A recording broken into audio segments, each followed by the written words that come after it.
Welcome back to Ocala Talks on a Monday. It's time to go talk Sesame Street, but not in the way you would think. Rocio Galarza, she is the Vice President of Content Design for U.S. Social Impact and Sesame Street Workshop.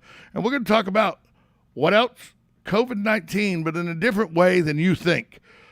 Good morning, Ms. Galarza. How are you? Good morning. Thank you for having me. You know, we talk about COVID-19, and we're going to talk about it a different way today. We're going to talk about how it can lead you into talking about everyday moments with your children, because you don't want to shy away. You think that COVID-19 is something you have to discuss with your children right now, correct? Yes, I think so. I think that kids have all sorts of questions around COVID-19, around what's going on with their environment, and it is very natural for them to ask those questions. And so what we're doing here at Sesame is to try to motivate those questions as learning moments. Well, I know that Sesame Street, since 1969, I believe it is. I was 3 years old when it started, so I think I was 6 or 7 when I first started noticing Sesame Street. They always are the leaders in helping parents, deal with questions that kids ask on a way that a kid will understand it. How important is it to know that you need to talk to your child about these events that's going on right now, but you need to do it in a way that they understand?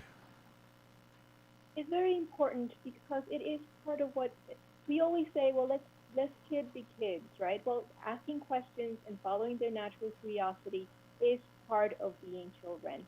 And when families continue to motivate those questions, they are helping not only to answer some of the questions for kids and explore scientific exploration with them, but they're also helping create bonds with one another, find ways to play together, and to spend some quality time together. And so that's why when we teamed up with SC Johnson to launch these new resources, we were so excited to be able to explore questions with kids and give these important, playful moments to parents to spend together. What are some of the questions that you're seeing that kids are asking about the pandemic and the way life has changed in the last 18 months? Well, children have a lot of questions around COVID itself, what it is and how it spreads. Also, why do I need to wear masks is a question that sometimes they ask. We are all asking that question at times, but it's an important one. How do I wash my hands? I think that kids are, that's another important practice that they've had to do many, many times.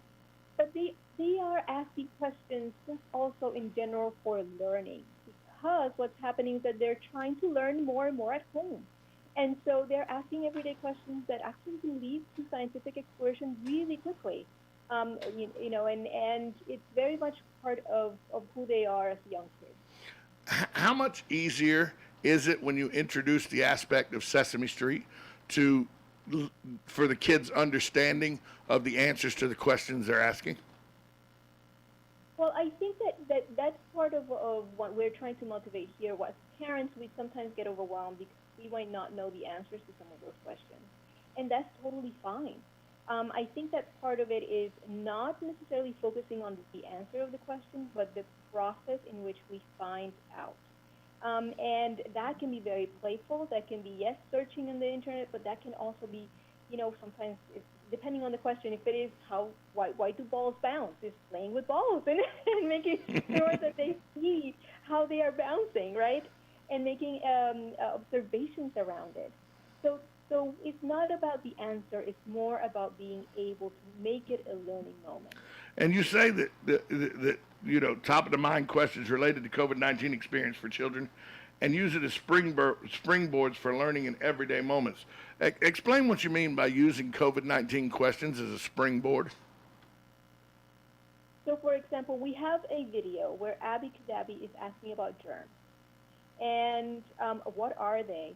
And we have one of the adults in the Sesame Street explaining what they are and making it a moment of them understanding why washing your hands is helpful to get rid of germs. That is a learning moment. You're learning about health. You're learning about scientific concepts, but you're also making sure that first, Abby knows that she can ask the question. You're making sure that she knows that that there is a way to find out her answer, and you're interacting with Abby. This Daniel, the adult that was with her, is interacting with her and making it fun for her to learn.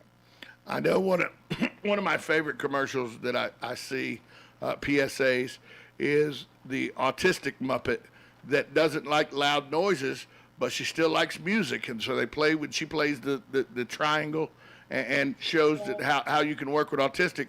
Those are the kind of springboard conversations you mean that this kind of effort can help. Absolutely. It's an introduction to some topics. It's examples on how you can handle some of the questions. There are articles, there are printables too for more playful learning. And what we're trying to do here is to give examples. Parents know their children best, of course, and they know the questions that they might have around COVID and otherwise.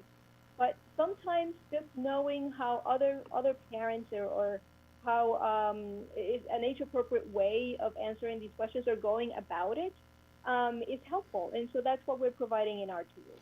When you talk about masks, because that's the forefront of this right now, the major conversation in America is wear mask, not wear mask. You know, can we take them off outside, take them off inside? One kid's parents don't want them to wear, another kid's want them to wear. This is one of those moments where we can show kids about choice and decision making through Sesame Street. Is that right?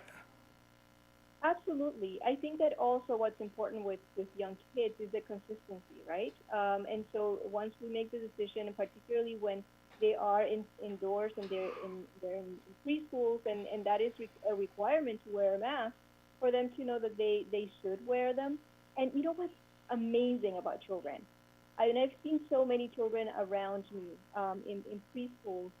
They are wearing them without a problem, because they are being taught that that's important for them, and that's important for their friends, for their community, and they're doing it so well. I think that once we give, like you said, children the understanding of why they're doing it, they will do it. They will follow through. It's beautiful to see. I know some parents have made the choice not to have their kids mask up. How do you address when kids ask that question? Why doesn't Johnny have on a mask if I have on a mask, in places where it's an option, not a requirement? Mm-hmm.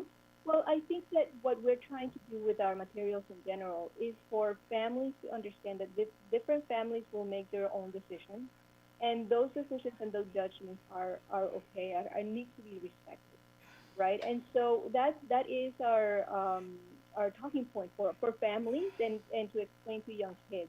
And we've seen it in other instances as well in the pandemic, where we have, for example, our character Rosita. Her family was first responders, and her grandmother lived with them. This was before her grandmother was able to get vaccination, and Rosita needed to stay home for much longer than perhaps some of her other friends, and that was the decision that the family had made. And so the other characters were very supportive of her. They had a picnic outside in the park, social distance at that point, but they included her by using video chat, and that was okay. Every family will make their own decisions based on their of what they think is best. And all of those decisions are okay, as long as we are, again, consistent with young kids and explaining that you know, this is the rule of our family, that's the rule of their family, and we should be respectful. We got about 20 seconds. Where can somebody go find out more information? Yes, you should go to sesamestreetandcommunities.org for the resources that we have with Bessie Johnson, which are available in English and Spanish. Rocio Galarza, thank you so much for joining us. Thank you so much. WOCA, The Source. Broadcasting from the Ocala International Airport, this is WOCA AM, W242CA FM, Ocala, 1370 AM, 96.3 FM, The Source. That's pretty.